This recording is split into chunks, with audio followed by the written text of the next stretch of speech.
Sveiki, esu Rimantas Stukas, Vilniaus universiteto medicinos fakulteto sveikatos mokslų instituto visuomenės sveikatos katedros vedėjas, profesorius. Paskaitos tema – sveikatai palankūs pusryčiai. Pusryčiai turėtų būti kasdien valgomi ir tai turėtų būti geros darbingos dienos pradžia. Kadangi po nakties miego žmogaus organizmui reikia energijos. Energijos reikia ir smegenų veiklai, energijos reikia ir raumenų veiklai. Ir tam, kad žmogus būtų darbingas, gerai jaustųsi, kad smegenys gerai dirbtų, protinė veikla būtų gera, būtina energija. Ir už tai po nakties miego mitybos specialistai visada rekomenduoja bet kokio amžiaus žmonėm pusryčiauti.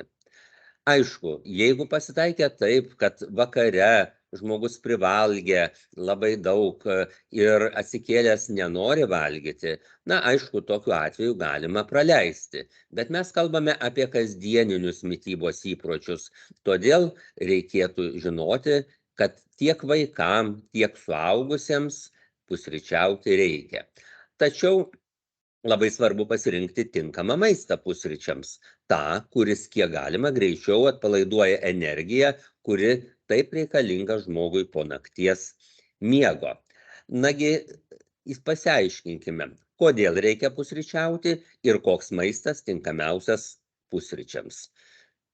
Paprastai rekomenduojama pusryčiams rinktis košę, rupių kruopų košę, kuri turėtų būti pagardinta ne kokiais nors riebalais, riebiais padažais, o prieskoninėmis žolelėmis. Galima įberti saujelę razinų, papjaustytų džiovintų vaisių. Aišku, galima užpilti vieną kitą šaukštelį ir alyvuogių aliejaus, tyro, kokybiško alyvuogių aliejaus, kurį mes matome ir maisto pasirinkimo piramidėje. Tik vėlgi reikia nepamiršti, kad tai irgi yra riebalas ir jo nereikėtų padauginti. Pusryčiams mes renkamės košę ir siūlome ją rinktis košę todėl, kad jo sudėtyje yra daug stambiamolekulinių angliavandenių. Ir rupių kruopų košės būtent ir yra puikus stambiamolekulinių angliavandenių, tai yra polisacharidų šaltinis, o stambiamolekuliniai angliavandeniai tai yra energijos šaltinis. Angliavandeniai pradedami skaldyti jau burnoje, seilių fermentai pradeda skaldyti ir kai patenka kąsnis į burną, kai mes kramtome, suvilgome seilėmis ir jau prasideda skaldimas. Toliau, kai patenka į virškinamąjį traktą, labai greitai yra skaldoma ir ši energija greitai įsisavinus angliavandenius, jų tiekiama energija gali būti panaudojama tiek raumenų, tiek smegenų darbui. Grūdinių produktų įvairovė yra labai didelė, grūdų yra labai daug, pasirinkimo galimybės taip pat yra didelės, košių yra įvairių. Ir jeigu mes pasižiūrėtume į mano jau minėtą maisto pasirinkimo piramidę, matome, kad grūdiniai produktai yra piramidės bazinėje grupėje. Tai reiškia toje, iš kurios vartoti siūloma produktus kiekvieną dieną, kasdien reikia vartoti. Čia greta grūdų, greta košių yra ir duona, aišku, reikėtų rinktis stambiai maltų grūdų duona, yra ir batono kepiniai, vėlgi reikėtų pažiūrėti, galbūt jie yra praturtinti selenomis, gal praturtinti grūdais. Tai reiškia, mums svarbu yra, kad žmogus gautų visų grūde esančių medžiagų. Na ir pasižiūrėjus į tiekiamos energijos dalį, tai matome, kad kruopos ir grūdai tai yra stambiamolekulinių angliavandenių tiekėjai. Ir būtent tie angliavandeniai, jie paprastai sudaro 45–60% paros kalorijų normos. Kodėl mes kalbame apie viso grūdo produktus? Pažiūrėkime į grūdo sandarą. Matome, yra grūdo apvalkalas, luobelė, kuri yra sudaryta iš keletos sluoksnių. O būtent tame grūdo apvalkale ir yra ir vitaminų, ir mineralinių medžiagų, yra ir skaidulinių medžiagų, kurios taip pat yra būtinos mūsų organizmui, žarnyno gerai veiklai, žarnyne gyvenančių bakterijų gyvybingumui palaikyti. O jeigu grūdas yra nušveistas, tai yra pašalinama luobelė, pašalinamas gemalas, kurio sudėtyje yra ir baltymų nemažai, lieka tik tai ta vadinama dalis endospermas, tai yra krakmolas, na, šiek tiek yra baltymų. Bet faktiškai tai yra krakmolas, yra grinai angliavandeniai ir jau biologinė vertė sumažėja. Jeigu renkamasi kruopos iš viso grūdo arba duonos kepiniai iš viso grūdo, tuomet matome jau visos tos medžiagos, kurios yra ir luobelėje, ir gemale patenka į žmogaus organizmą ir tokio patiekalo ar tokio produkto biologinė vertė jau yra žymiai didesnė. Taigi pilno arba viso grūdo produktai, jie yra pirmas pasirinkimas. Nes tuomet grūdas nėra išvalomas, nėra nušlifuojamas, lieka visos dalis, na ir aišku, tai suteikia tą biologinę vertę. Kaip minėjau, pasirinkimas tikrai grūdinių produktų yra didelis. Matome čia ir surašyta. Ir kviečiai, ir rugiai, miežiai, avižos, bolivinės balandos, ryžiai, perlinės kruopos, manai, beje, manų košė tai nėra ta rekomenduojama košė, kadangi faktiškai biologinė vertė jos yra labai nedidelė, ten yra tik tai angliavandeniai ir kas jau labai mėgsta, tai tik tai raciono paįvairinimui, bet manų košė neturėtų tapti kasdieninės arba dažnai vartojama, sakysim, toks vartojamas maistas. Kukurūzai, kuskusas, sorų kruopos, taigi rinktis yra iš ko. Ir aišku, reikėtų įvairovės, nes vienas iš sveikos ir racionalios mitybos principų tai yra įvairumas. Ir įvairumas ne vien tik tai, kad skirtingų produktų grupės, bet ir tos pačios grupės viduje, kad būtų skirtingos, pavyzdžiui, šiuo atveju kruopos. Taigi kruopos tai yra sveiki arba skaldyti grūdai bei ankštinių sėklos, kurių apyvaisis, luobelė, aleurono sluoksnis bei gemalas yra visiškai arba iš dalies pašalinti. Gali būti ir, kaip minėjau, stambiagrūdės kruopos, kai yra nenušlifuota, nepašalinta. Na ir kruopos yra gaminamos beveik iš visų grūdų, jie skiriasi savo sudėtimi, paviršiaus apdorojimu, dydžiu, na ir kruopos gali būti dviejų pavidalų, gali būti branduolinės, gali būti skaldytos. Na ir pasižiūrėkime į keletą kruopų rūšių, kad galėtume įvertinti jų biologinę vertę. Na ir aš jau buvau užsiminęs apie manų kruopas, kurios, gal kam ir labai skanu ir kas mėgsta, bet jų košė nėra biologiškai vertinga. Manų kruopos yra gaminamos iš kviečių. Manų kruopų sudėtyje esančius baltymus ir angliavandenių žmogaus organizmas labai gerai įsisavina, tačiau baltymų ten yra labai nedaug, o labai daug yra angliavandenių. 100 gramų tiekia maždaug 360 kilokalorijų ir faktiškai manų kruopos tai yra grinai angliavandenių šaltinis. Aišku, angliavandeniai tiekia energiją, kurios, aišku, mums irgi reikia, bet reikia nepamiršti, kad mes kalbėdami apie maisto produktus turime turėti mintyje ir jų biologinį visavertiškumą. Miežinės kruopos. Jų sudėtyje taip pat yra gausu angliavandenių, ypač gausu krakmolo, baltymų yra nedaug, tačiau nemažai jau yra mineralinių medžiagų, magnio, fosforo, kalio, kalcio. Jau biologinė vertė tikrai yra gera, 100 gramų tiekia maždaug 335 kilokalorijas, tai reiškia ir energijos tiekia. Perlinės kruopos. Perlinės kruopos yra gaminamos iš miežių. Jo sudėtyje yra gausu angliavandenių, baltymų taip pat yra nedaug, bet mineralinių medžiagų randama tikrai nemažai. Ir iš jų reikia paminėti natrį, magnį, fosforą, kalį ir kalcį. Energinė vertė irgi yra kaip ir miežinių kruopų, 100 gramų tiekia apie 335 kilokalorijas. Grikių kruopos.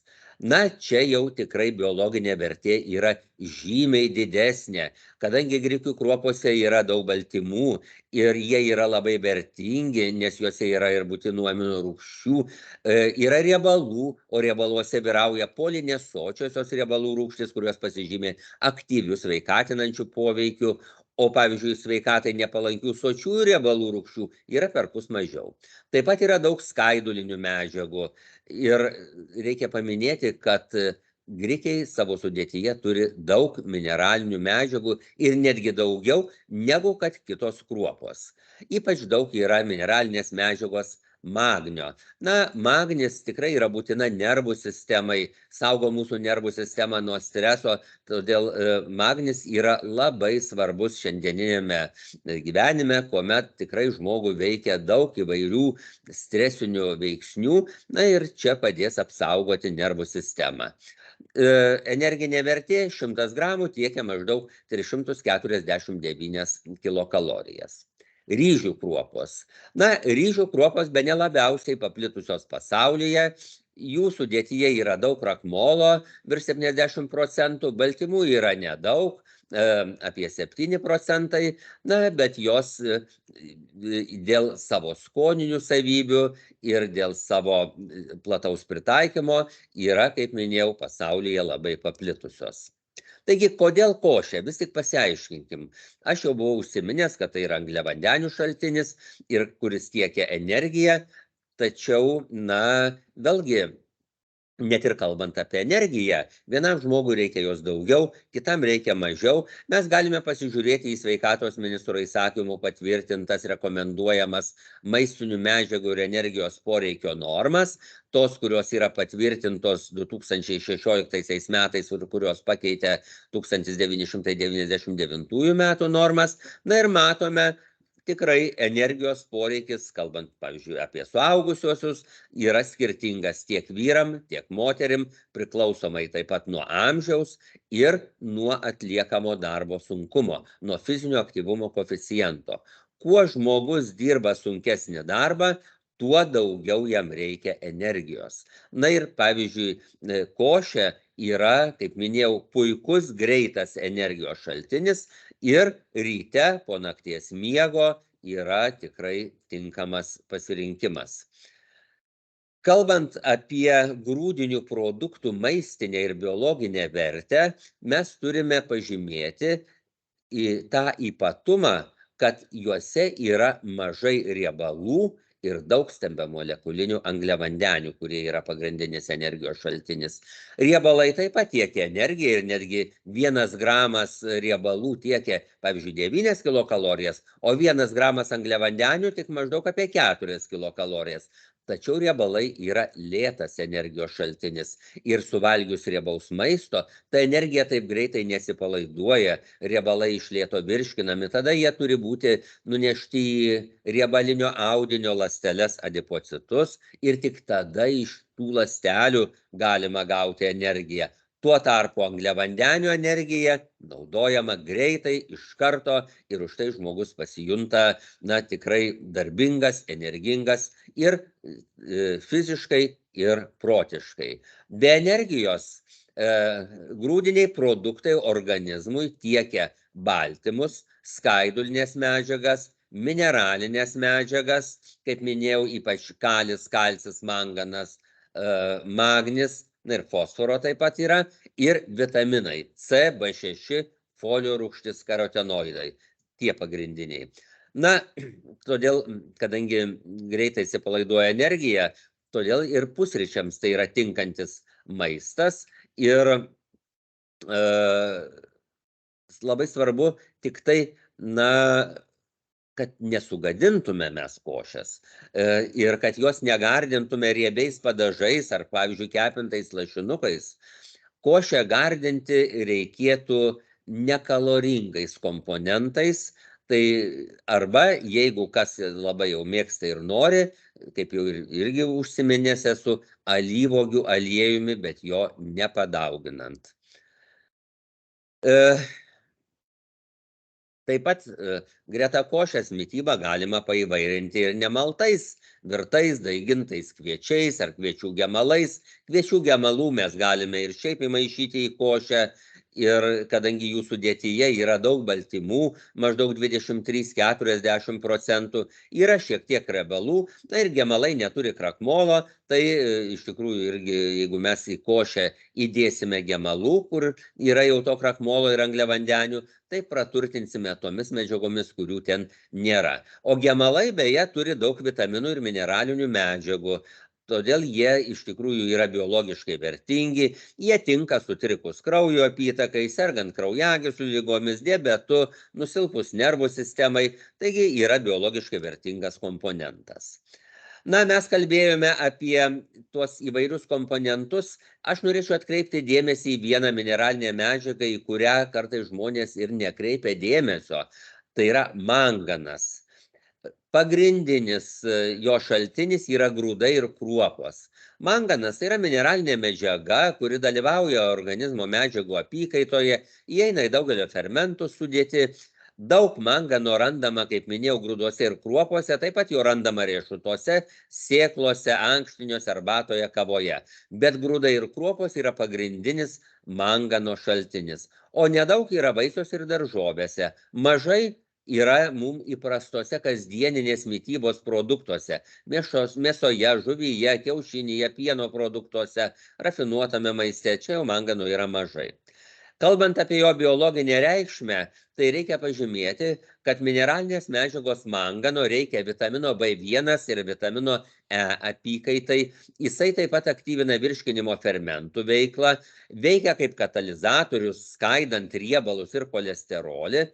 Manganas yra svarbus smegenų ir nervų mitybai, būtinas normaliam skeleto vystymuisi, nes pagerina kaulų tankumą ir augimą.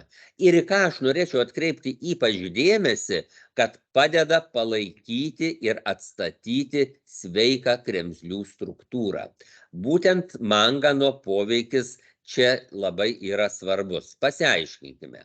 Na, pradžioje pasižiūrėkime, kaip atrodo sąnarys. Matome nepažeistas kelio sąnarys vienoje pusėje, kitoje jau yra pažeistas, primenantis kelio sąnario osteoartrito vaizdą.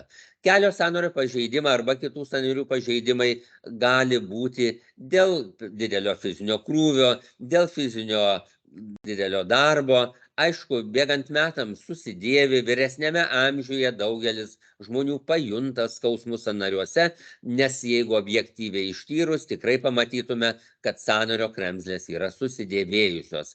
Jeigu sveikas sąnarys, matome, kokia graži lygi sąnarinė kremzlė, kaulinis audinys lygus, meniskas taip pat nepažeistas, sąnarinė kapsulė lygi, graži, tvirti raumenys ir raiščiai. Jeigu pažiūrėtume į pažeistą sąnarį, pamatytume, kokia yra pažeista kremzlė, taip pat kaulinis audinys jau yra pažeistas, atsiranda kaulinės išaugos, osteofitai, meniskas taip pat yra pažeistas, sąnarinė kapsulė jau uždegiminė, paburkusi, o raumenys ir raiščiai jau yra suplonėję, nebe tokie tvirti. Bet aišku, laiku susirūpinus savo sąnarių būklę, sąnarių sveikata, mes galime jiem padėti ilgą laiką išlikti sveikiem. Šiaip organizme gaminasi medžiaga gliukozaminas. Natūraliai organizme jinai gaminasi, iš jos gaminasi tokios medžiagos gliukozaminoglikanai ir proteoglikanai, kurie yra reikalingi kremzlės tvirtumui palaikyti. Jauname amžiuje to gliukozamino prisigamina pakankamai, tačiau bėgant metams ir ypač vyresnėme amžiuje gliukozamino jau organizmas tiek daug neprigamina. Na ir aišku, jau vyresnėme ir senyvame amžiuje žmonės pradeda vartoti preparatus, kurių sudėtyje yra randamas gliukozaminas, nes jisai yra būtinas atstatyti ir palaikyti sveiką kremzlių struktūrą. Tačiau nepamirškime, kad mes kalbame apie košę ir jo sudėtyje esantį manganą. Mes galime pasižiūrėti, kaip atrodo sąnarys. Matome, yra kremzlė sąnario viduje ir labai svarbu, kad jinai būtų lygi. Organizme gaminasi gliukozaminas ir jisai į tą kremzlę patenka. Ir jeigu mes padidintume kremzlės fragmentuką, matome jį padidintą ir matome kremzlės struktūrą. Yra kremzlės ląstelė chondrocitas, yra kolageno skaidulos, yra proteoglikanai ir gliukozaminoglikanai, kurie palaiko kremzlės tvirtumą, kremzlės struktūrą, na ir vandens molekulės. Padidinkime šiek tiek dar fragmentą, kad pamatytume kremzlės ląstelę chondrocitą ir kas ten yra.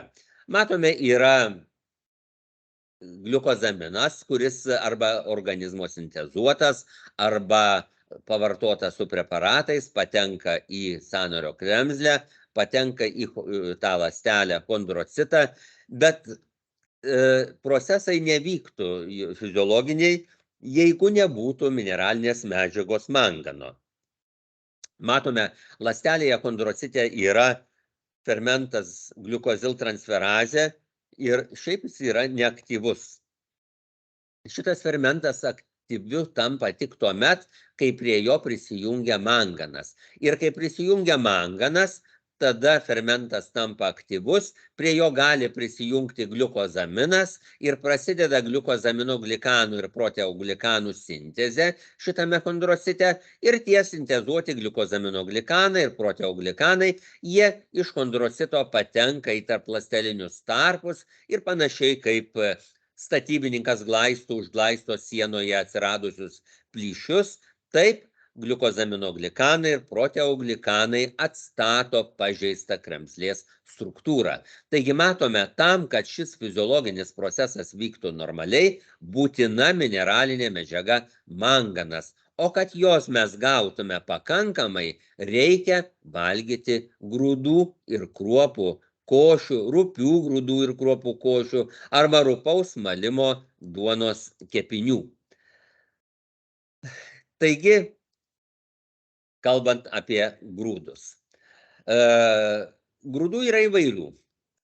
Suklasifikuokim. Varpiniai, grikiniai ir ankštiniai. Varpiniam priklauso kviečiai, rugiai, miežiai, avižos, ryžiai ir kiti. Na, grikiniams grikiai, ankštiniams žirniai, pupelės, soja, lęšiai.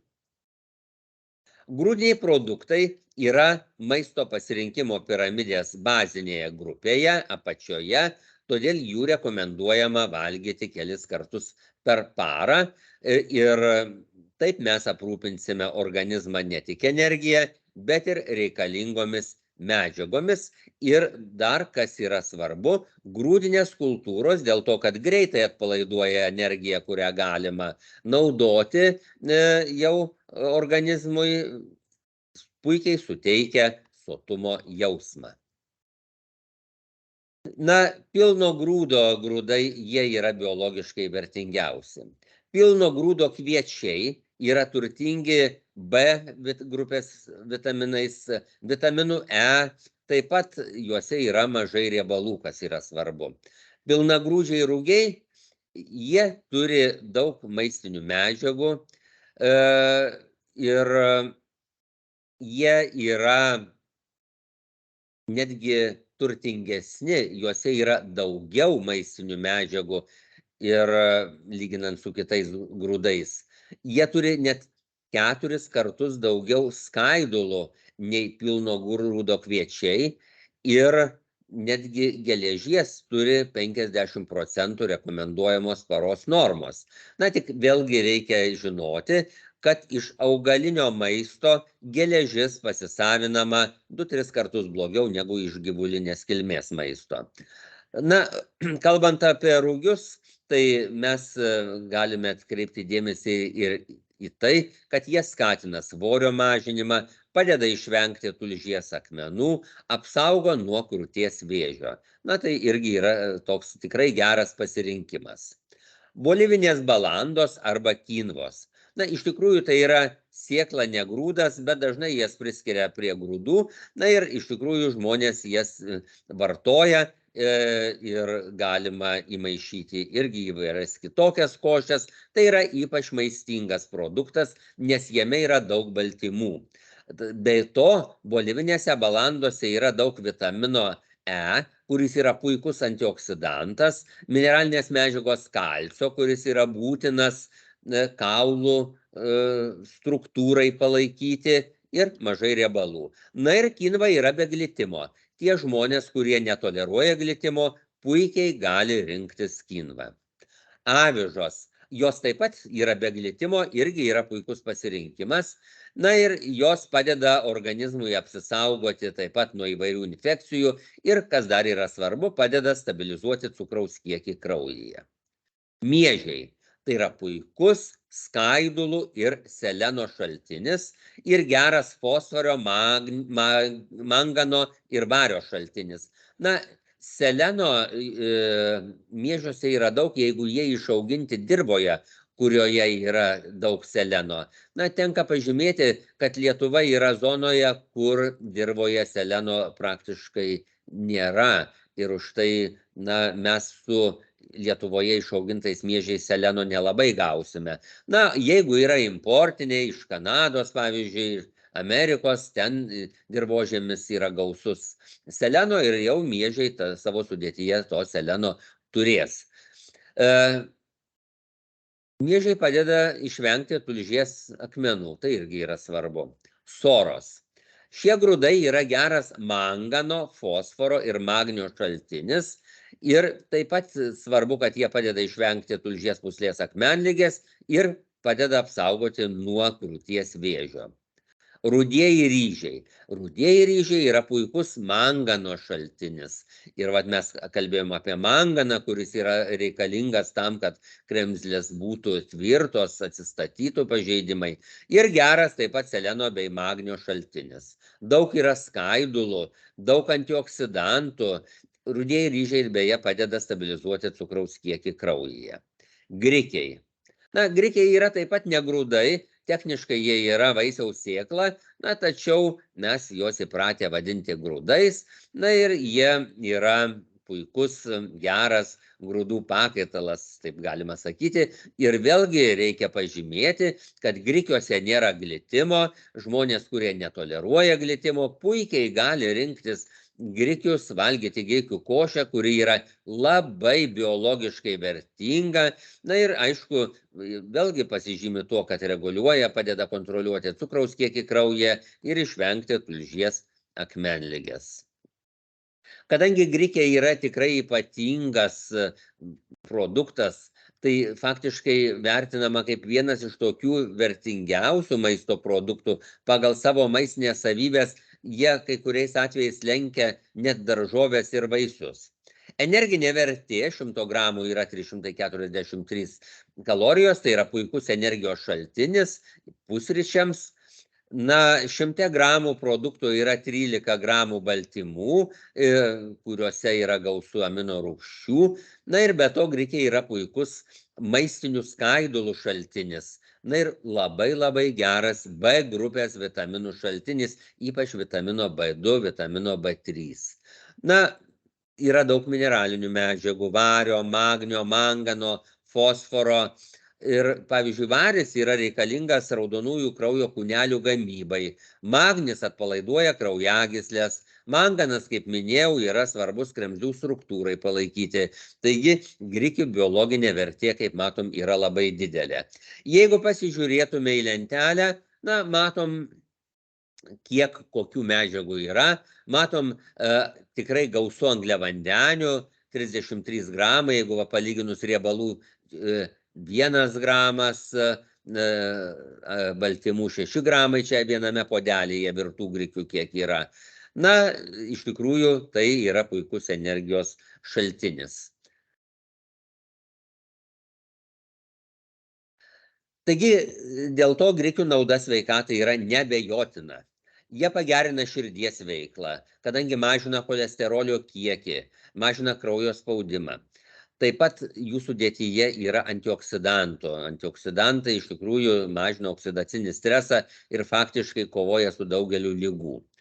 Yra baltymų Didelis ląstelienos kiekis, kuris padeda pagerinti virškinimą ir gali padėti išvengti cukrinio diabeto. Sudėtyje nėra glitimo, nėra alergenų, suteikia svarbių vitaminų ir mineralinių medžiagų, apie kurias jau buvau užsiminęs. Gali kilti klausimas, pavyzdžiui, ar grikiai gali būti kenksmingi? Na, šiaip grikių vartojimo kontraindikacijų nėra. Išimtis gali būti tik individualus netoleravimas, kuris, na, gali pasireikšti kaip kokia standartinė alerginė reakcija, tai reiškia odos niežėjimas, paraudimas, bet tikrai tai yra labai retai. Na, šiaip jeigu labai jau daug jų vartoja nėščios moteris, sergančios lėtinėmis šlapimo sistemos ligomis ir inkstų nepakankamumu, na tai nėra rekomenduojama. Ir šiaip, jeigu valgoma nedideliais kiekiais, na, kaip sakoma, racionaliai, tai tikrai čia jokių nepageidaujamų reiškinių nebus. Na, o jeigu jau privalgoma ypatingai daug, nu, tai gali atsirasti pilvo pūtimas, pilvo spazmai, todėl nereikėtų jau persivalgyti. Ryžiai. Kaip minėjau, tai yra viena iš labiausiai pasaulyje paplitusių kultūrų.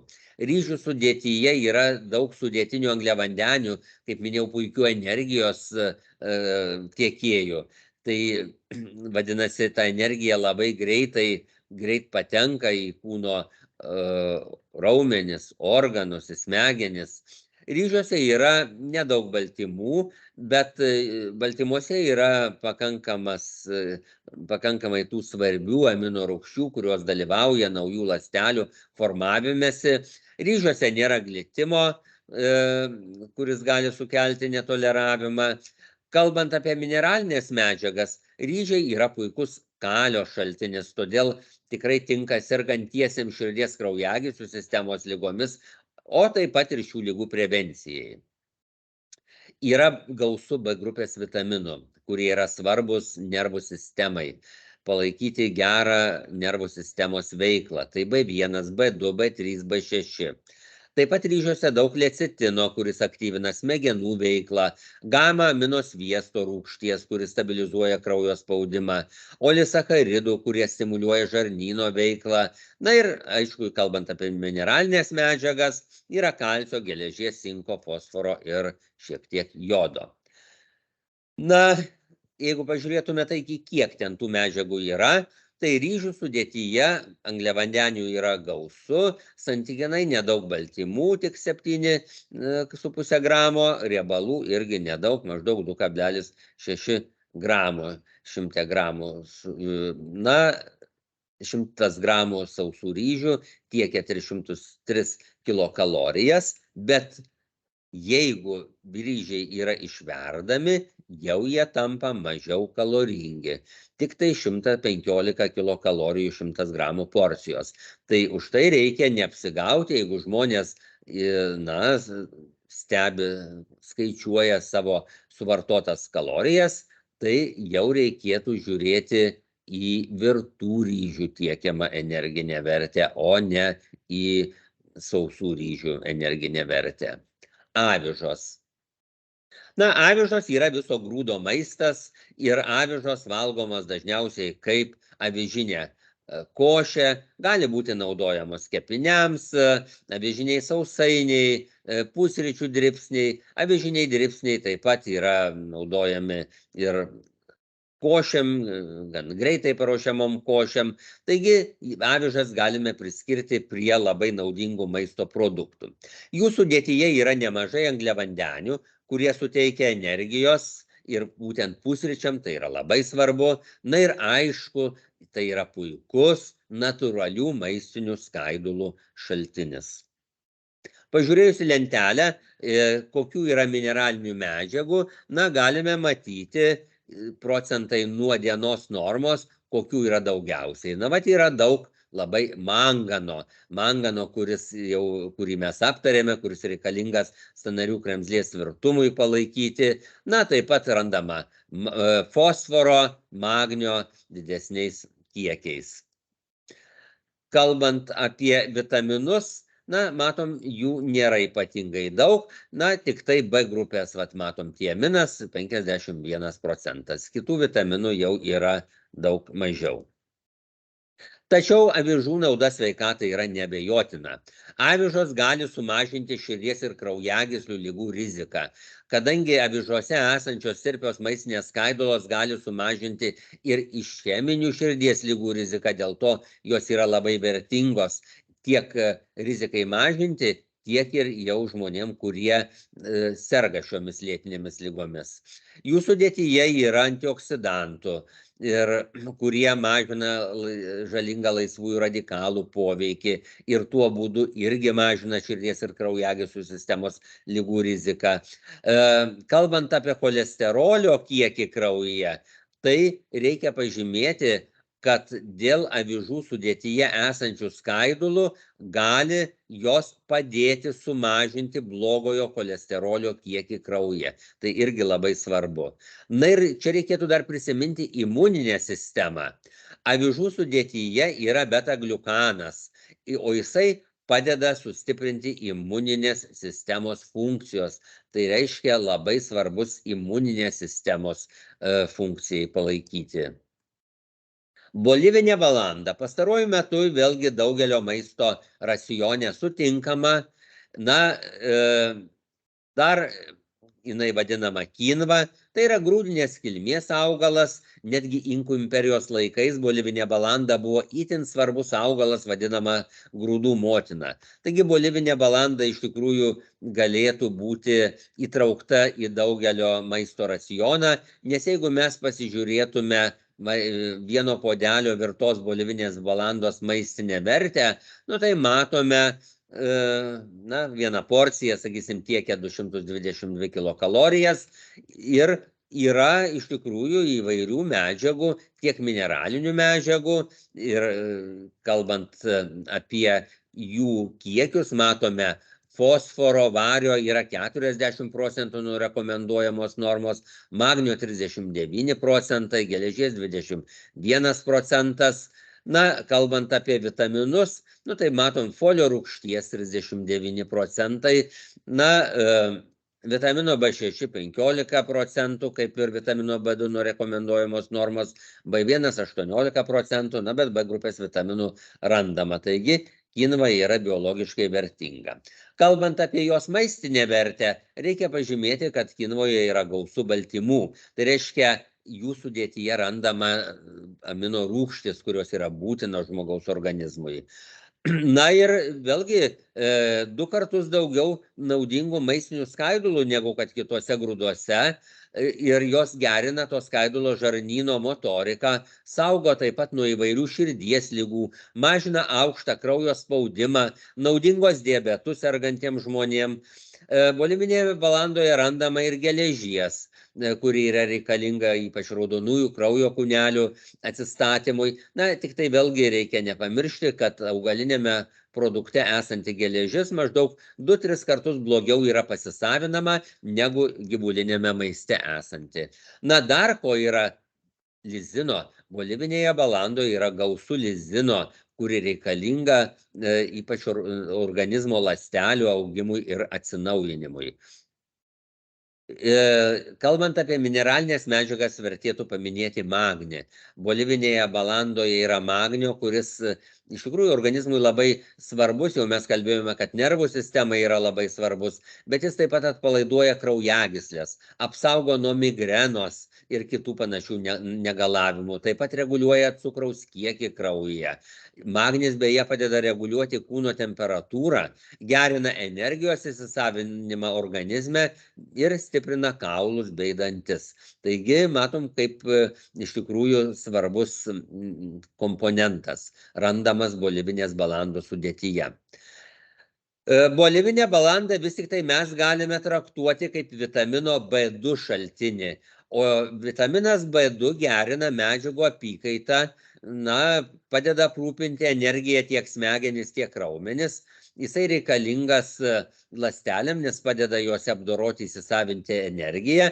Be to, vitaminas B2 reikalingas gleivinių veiklai, funkcijai ir gerai būklei palaikyti. Na ir pavyzdžiui, jeigu žmogui atsiranda įtrūkimai lūpų kampučiuose, jau galime įtarti, kad yra vitamino B2 stygius. Bolivinėje balandoje randama ir mangano, apie kurį mes jau daug kalbėjome. Na, šiaip iš tikrųjų bolivinė balanda yra unikalus produktas, nes faktiškai tai yra natūraliai apsaugotos kruopos, nes bolivinės balandos sėklas dengia natūralus pesticidas saponinas. Ir šita medžiaga žmogaus organizmui jokio neigiamo poveikio neturi, bet tai yra svarbu, kad kai auga augalas, nereikia jo apdoroti, jis pats save apsaugo. Na ir dar toks niuansas, kadangi saponinas yra šiek tiek kartokas, tai kad būtų skaniau ir pašalinti tą kartumą, tai šitas kruopas būtina kelis kartus nuskalauti ir tuomet iš tikrųjų galima jau mėgautis puikiu bolivinės balandos skoniu. Na, mes kalbėdami apie kruopas, apie grūdus, ypač tos viso grūdo, vis akcentuodavome skaidulinės medžiagas. Iš tikrųjų, skaidulinės medžiagos žmogaus organizmui yra labai reikalingos, kadangi padeda palaikyti žarnyno motoriką, bet jos yra būtinos palaikyti ir gerųjų žarnyno bakterijų gyvybingumą. Šiandieną yra atliekama labai daug mokslinių tyrimų, kurie atskleidžia gerųjų žarnyno bakterijų naudą mūsų sveikatai, gyvybingumui ir žmogaus organizmo organų bei sistemų normaliam funkcionavimui. Taigi bakterijos yra labai reikalingos. Įdomumo dėliai galime pažvelgti ir į šį paveikslėlį. Ant mūsų kūno ir jo viduje gyvena apie 100 000 milijardų mikroorganizmų. Bendra jų masė yra 2 kilogramai. 95% iš jų randami virškinimo sistemoje. Tai matom, mikroorganizmai sudaro 2 kilogramus. Tai jeigu kas labai rūpinasi savo kūno svoriu, užlipęs ant svarstyklės iš karto gali nubraukti 2 kilogramus, nes tai yra bakterijos, mikroorganizmai, na ir, kaip sakoma, jau 1 kilogramais sveria lengviau, mažiau. Na, taip. Dar daugiau negu bakterijų žmogaus organizme yra virusų. Ir paskaičiuota, kad vienai bakterijai tenka 5 virusai. Tai reiškia, virusų yra 5 kartus daugiau negu bakterijų. Na, žarnyne gyvena nuo 1000 iki 10 000 mikroorganizmų rūšių. Iš tikrųjų, rūšių įvairovė didžiulė. Na ir mikroorganizmų mes turime daugiau negu kad savo ląstelių. Paskaičiuota, kad vienai žmogaus ląsteliai tenka 1,3 mikroorganizmo. Tikrai gana daug. Be to, žmogaus genome yra maždaug 25 000 skirtingų genų. O jo kūne gyvenančių mikroorganizmų genų yra 150 kartų daugiau. Tai reiškia beveik 4 milijonai genų. Ir todėl mes sakome, kad kiekvieno žmogaus mikrobiota yra unikali, kaip piršto antspaudas. Bakterija gali būti tokia pati, tačiau jos genetinė sandara, genetinė struktūra gali skirtis. Ir už tai tas labai svarbu, kad pavyzdžiui, pavartojus antibiotikų arba šiaip sutrikus žarnyno mikrobiotai, kad atsistatytų nuosavos bakterijos. Ir tikrai nereikia įsivaizduoti, kad išgėrus, sakysim, kokio nors gėrimo su probiotikai, su tom gerosiom bakterijom, tos patekusios iš gėrimo bakterijos paims, apsigyvens žarnyne ir viskas bus gerai. Ne, taip nebus. Tos bakterijos, kurios patenka su probiotikais, jos tik tai padeda atsistatyti žmogaus normaliai mikrobiotai, jo nuosavom bakterijom sudarydavos palankę aplinką. Taigi labai svarbu, kad bakterijos būtų gyvybingos, o tam, kad jos būtų gyvybingos, jos irgi turi būti pavalgiusios. Tai reiškia, reikia į žarnyną įvesti skaidulų, maistinių skaidulų, kurios yra būtinos žarnyno bakterijų gyvybingumui palaikyti, nes tai yra gerųjų bakterijų maistas. Na, aš kalbėjau apie antibiotikus, bet dar yra rizika, jeigu yra vartojama daug maisto, kurio sudėtyje yra konservantų, maisto priedų konservantų, mikrobiota taip pat sutrinka, nes konservantai neleidžia daugintis bakterijom. Jie neleidžia daugintis bakterijom maiste, kai patenka į žarnyną, jie neleidžia daugintis ir gerosiom bakterijom. Todėl, jeigu valgoma daug ir dažnai maisto su konservantais, gali sutrikti žarnyno mikrobiota. O tų bakterijų tikrai yra gana daug, virškinimo sistema nėra sterili ir joje kolonizuoja milžiniškas mikroorganizmų skaičius. Ir bakterijų kiekis atskirose virškinimo sistemos dalyse yra skirtingas. Kadangi skrandyje yra rūgšti terpė, tai čia bakterijų skaičius yra labai nedidelis. O plonoji žarna yra tarsi pereinamoji zona tarp mažos skrandžio bakterijų populiacijos ir gausios storosios žarnos mikrobiotos, kuri pasižymi ypač dideliu bakterijų skaičiumi. Tai reiškia, kuo žemyn einame žarnynu, virškinamuoju traktu, tuo daugiau sutinkame bakterijų. Šiandieną yra įrodyta, kad bakterijos yra labai svarbios. Ir žmogus, kuriam ne vis vien kaip jo smegenys dirba, turi pasirūpinti žarnyno mikrobiota ir jos aplinka, kad būtų sveika, nes labai svarbu, kad bakterijos būtų gyvybingos, o tai padeda pasiekti sveikatai palankus maistas, kurio sudėtyje yra daug skaidulinių medžiagų. Yra ištirta, kad yra tamprus ryšys tarp žarnyno, imuninės sistemos ir smegenų. Tai vat būtent tos sistemos tarpusavyje yra glaudžiai susijusios. Turbūt daugeliu yra girdėta toks serotoninas, laimės hormonas vadinasi. Yra nustatyta, kad 95% laimės hormono serotonino yra sintezuojama žarnyne, tik 5% sintezuojama smegenyse. Ir tam, kad tas serotoninas iš žarnyno galėtų siųsti impulsus į smegenis, yra būtina gerųjų tų žarnyno bakterijų gyvybinė veikla. Nes tam, kad serotoninas per klajoklio nervo aktyvavimą siūstų impulsus, būtina bakterijų gyvybingumas. O klajoklis nervas kontaktuoja su žarnyno sienelėmis, tęsiasi iki pat smegenų kamieno.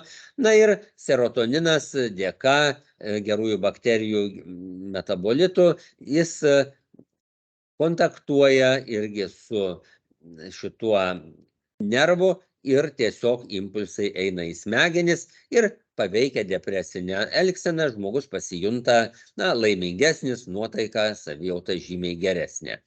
Kitas būdas, kuriuo žarnynas veikia smegenis, tai per imuninę sistemą. 80% imuninių ląstelių yra žarnyne ir imuniniai pokyčiai taip pat turi įtakos neurologinių sutrikimų atsiradimui. Dar kitas būdas, per kurį žarnynas veikia smegenis, tai yra per žarnyno endokrininės sistemos aktyvavimą. Žarnyno endokrininė sistema gamina neuropeptidus ir neurotransmiterius, o tam, kad jie irgi atliktų savo funkciją, reikalinga ir bakterijų veikla. Pačios bakterijos gali išskirti smegenų funkciją veikiančius metabolitus, na ir aišku, tuomet tas fiziologinis procesas vyksta normaliai. Taigi, medžiagos, kurios būtinos palaikyti žarnyno mikrobiotos gyvybingumą, tai yra skaidulinės medžiagos. Tai yra gerųjų bakterijų maistas. Žmogui jos irgi yra labai svarbu, nes, kaip minėjau, padeda palaikyti normalią žarnyno funkciją. Na ir apibendrinant skaidulinių medžiagų naudą, mes galime paminėti, ką jos daro. Skatina žarnyno veiklą, apsaugo nuo vidurių užkietėjimo, palaiko gerųjų žarnyno bakterijų gyvybingumą, skatina biologiškai aktyvių medžiagų, butiratų, slopinančių vėžinių ląstelių proliferaciją ir taip apsaugančių nuo storosios žarnos vėžio susidarimą, tai reiškia saugo nuo vėžio. Žarnyne sujungia ir pašalina iš organizmo sunkiuosius metalus, cholesterolį, tulžies rūgštis, na kitaip tariant, detoksikuoja. Ir taip ląstelena valo organizmą nuo kenksmingų medžiagų, mažina cholesterolio koncentraciją kraujyje, mažina aterosklerozės riziką, nutukimo riziką, na ir vėžio atsiradimo riziką. Su maistu labai svarbu gauti pakankamą kiekį skaidulinių medžiagų. Per parą rekomenduojama suaugusiam žmogui gauti 25-35 gramus skaidulinių medžiagų arba 12,5 gramo 1000 kilokalorijų eikvojamos energijos. Na, deja, Lietuvos gyventojai skaidulinių medžiagų tiek negauna, na, ko gero, perpus mažiau, nes skaidulinių medžiagų šaltinis yra ir grūdiniai produktai, bet yra taip pat ir daržovės, ypač šakniavaisinės, vaisiai, o jų irgi suvartoja nepakankamai. Jeigu pagal rekomendacijas daržovių ir vaisių per parą žmogus turėtų suvartoti minimum 400 gramų, optimalus kiekis 600 gramų, tai vidutiniškai suvartoja 263 gramai. Aišku, toks kiekis yra nepakankamas. Na ir jeigu mes pasižiūrėtume elektroniniu mikroskopu padarytas nuotraukas, storasis žarnynas iš vidaus, matom, kur yra sveikas žarnynas, kaip gražiai ląstelės, tos bakterijos yra išklojusios žarnyno gleivinę, o jeigu yra sutrikdyta žarnyno mikrobiota, na, matom, jau gali atsirasti ir laisvų vietų, kur tvirtinasi ir nepageidaujamos bakterijos, įvairūs grybeliai pradeda vešėti. Ir va taip mes sakome, sutriko žarnyno mikrobiota. Na, žarnyno mikrobiota gali padėti apsaugoti ir nuo kandidozės vystymosi, nes matome gleivinės kokios baltos apnašos. Ir tokios apnašos gali būti ir giliau virškinamajame trakte ir žarnynos viduje. Tai reiškia, na, tai yra tikrai didelė problema. Taigi, dar galime kelti klausimą, ar tikrai matome tai, ką valgome, nes mes, na kaip ir mes norime valgyti, renkamės, arba bent jau reikėtų rinktis sveikatai, kiek galima vertingesnį maistą, biologiškai iš tikrųjų tokį gausų, vertingą maistą, kad sudėtyje ir tų skaidulinių medžiagų būtų, na, bet mes ne visada matome tai, kas yra produkto viduje.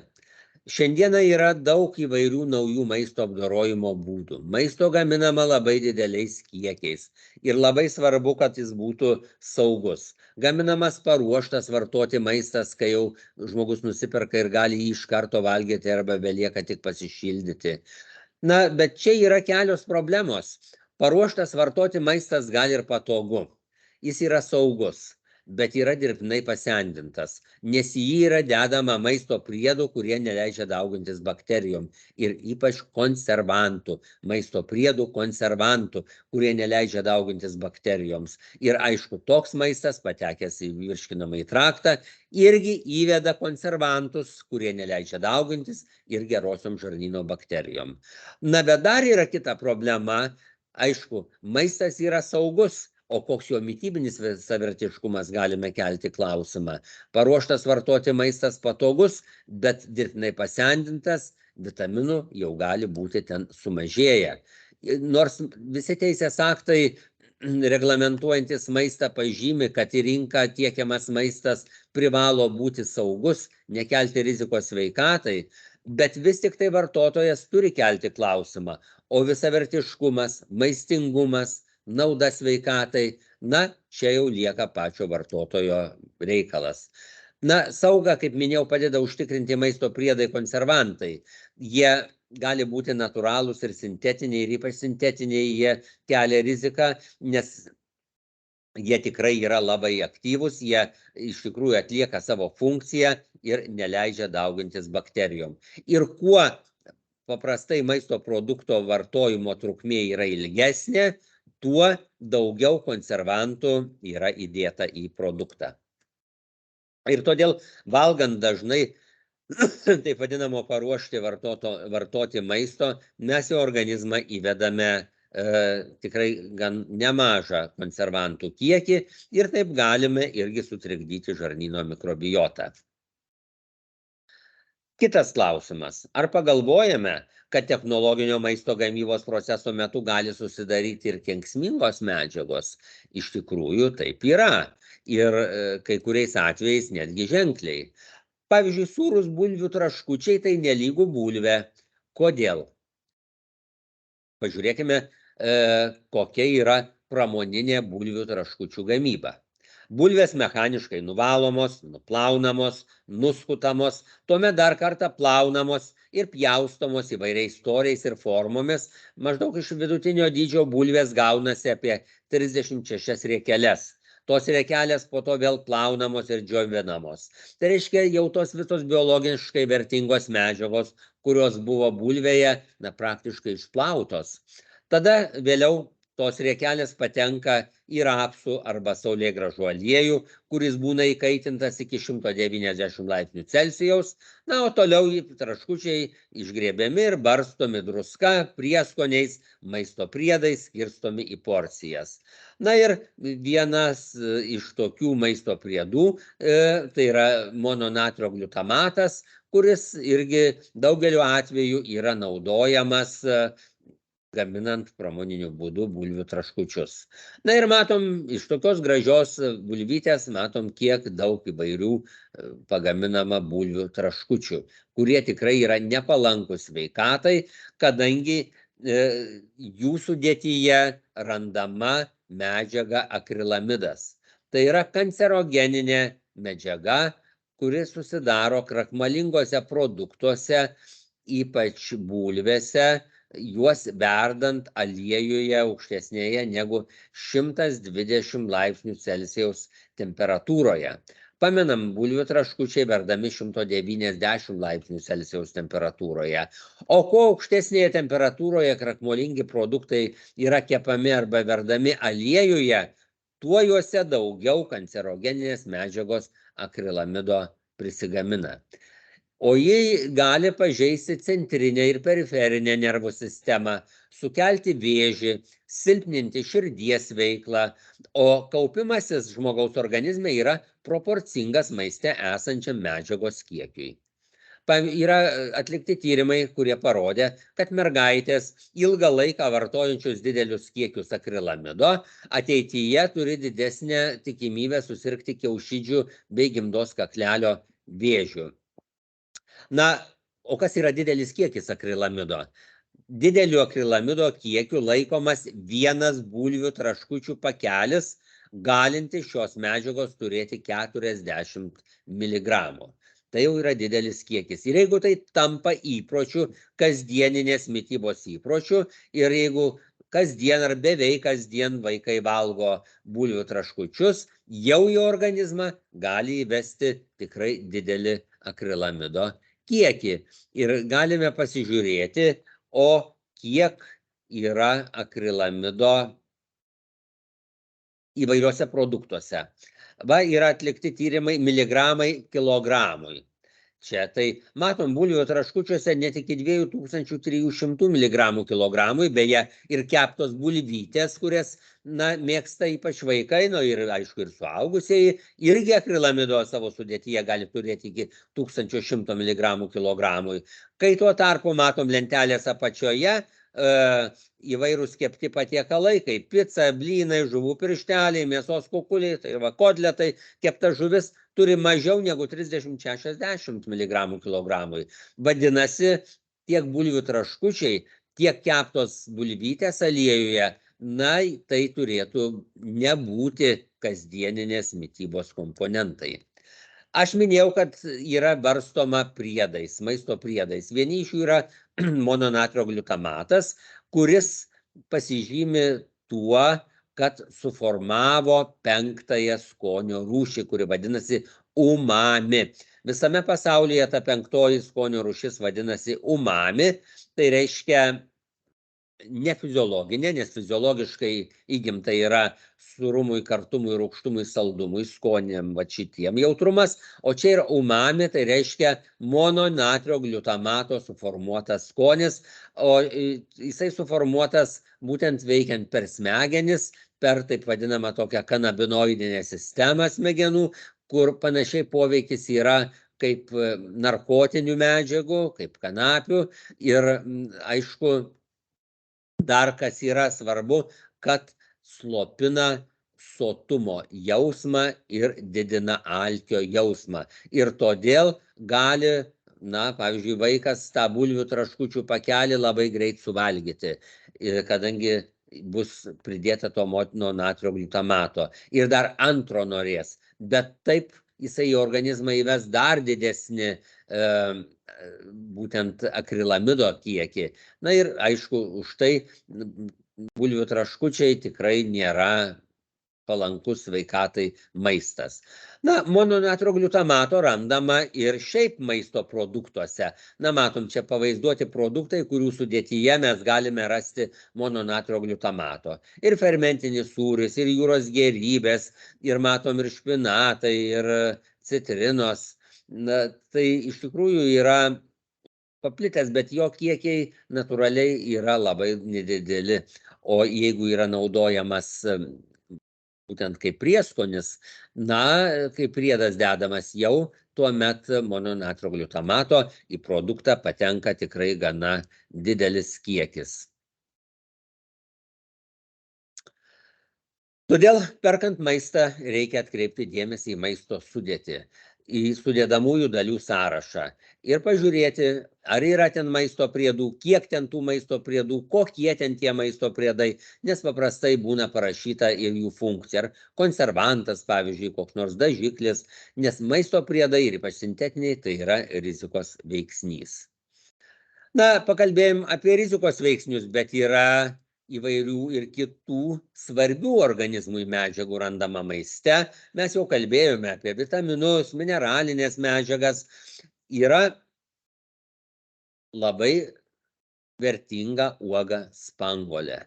Būtent spanguolėse sutinkamos medžiagos, kurios yra iš tikrųjų žmogaus organizmui labai vertingos, labai naudingos. Spanguolėse yra randama junginiai proantocianidinai. Tai yra flavonoidų klasės junginiai, turintys ciklinę molekulę struktūrą, tai yra puikūs antioksidantai ir jie mažina, dar kur jų ypatumas yra, kad jie mažina plaukuotųjų bakterijų gebėjimą tvirtintis prie gleivinių, prie šlapimo takų, burnos, virškinimo trakto. Tai reiškia, jeigu pateko bakterija ir gali sukelti, sakysim, uždegimą kokį nors, tai tie proantocianidinai mažina šią riziką. Jie yra flavonoidų grupės junginiai, šiaip proantocianidinų pagal struktūrą yra 2 tipai A ir B, bet A tipo randami tik tai spanguolėse, o B tipo proantocianidinai obuoliuose, vynuogėse, juodosiuose serbentuose, žaliojoje, juodojoje arbatoje, kakavoje, pušų sakuose. Aišku, jie irgi yra antioksidantai, biologiškai vertingi, bet A tipo jie pasižymi tuo, kad jie mažina plaukuotųjų bakterijų gebėjimą tvirtintis prie gleivinių. Ir matom, nors cheminė struktūra lyg ir panaši ciklinė, bet yra skirtumai. Ir kuo pasireiškia būtent tų A tipo proantocianidinų veikla, kurių randam spanguolėse. Šiaip jeigu, pavyzdžiui, bakterijos pateko į šlapimo sistemą, tvirtinasi prie šlapimo pūslės sienelės, ir uždegimas plinta. Ypač Escherichia coli bakterijos. Bet jeigu į organizmą patenka spanguolės ir tie proantocianidinai A, jie prisitvirtina prie bakterijų sienelių ir prie bakterijų plaukelių. Ir tada bakterija jau nebegali tvirtintis prie sienelės ir taip šlapimo srovė išplauna bakterijas iš šlapimo takų, su skrepliais atsikosima ir iš kvėpavimo takų pašalinama ir vat būtent tokia yra natūrali apsauga. Taigi maisto produktų yra įvairių, kaip matom. Yra ir labai sveikatai palankių, yra ir tų, kurie kelia riziką. Kaip išsirinkti sveikatai palankesnį maisto produktą, gali kilti klausimas. Na, čia į pagalbą ateina maisto produktų ženklinimas rakto skylutės simboliu. Toks rakto skylutės simbolis arba žalias, originali spalva, kartais juodai baltas, yra pastebimas ant kai kurių maisto produktų pakuočių etikečių. Lietuvos Respublikos sveikatos apsaugos ministerija būtent ministro įsakymu patvirtino to ženklo naudojimo reikalavimus. Ir yra patvirtinti 33 maisto produktų grupėms su pogrupiais kriterijai, kuriais vadovaujantis galima ženklinti. Taigi, jeigu ant maisto produkto pakuotės etiketės yra rakto skylutės simbolis, tai šitas produktas turi kelis kartus mažiau riebalų, mažiau cukraus, mažiau druskos bei daugiau maistinių skaidulinių medžiagų nei kiti panašus tos pačios grupės maisto produktai. Na, pavyzdžiui, liesi produktai, liesi jogurtai tarp kitų jogurtų, jau galim išsirinkti liesesnį. Jeigu ant duonos sufasuotos toks, jau ten bus mažiau cukraus, daugiau skaidulinių medžiagų. Tai būtent rakto skylutės simbolis padeda lengviau išsirinkti maisto produktus iš kitų tos pačios grupės maisto produktų. Na, produktų sąrašas, kurie yra ženklinami rakto skylutės simboliu, yra skelbiamas Sveikatos apsaugos ministerijos interneto svetainėje. Taigi pabaigai. Yra ir nepalankių, ir palankių sveikatai maisto produktų.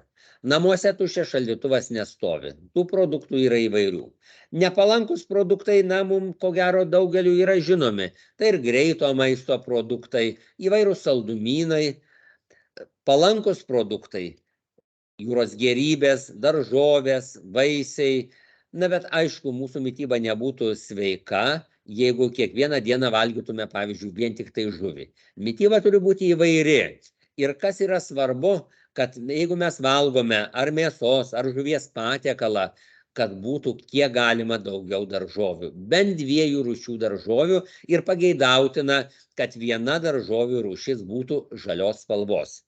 Kadangi žalios spalvos daržovėse yra daug mineralinės medžiagos magnio. Ir čia paveikslėlėje matom žalieji žirneliai, jų sudėtyje yra labai daug mineralinės medžiagos magnio.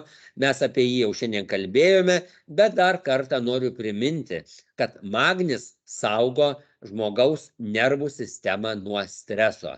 Na, o kai žmonės sako, visos ligos nuo nervų. Taigi, jeigu būsime ramesni, būsime ir sveikesni. Ačiū už dėmesį.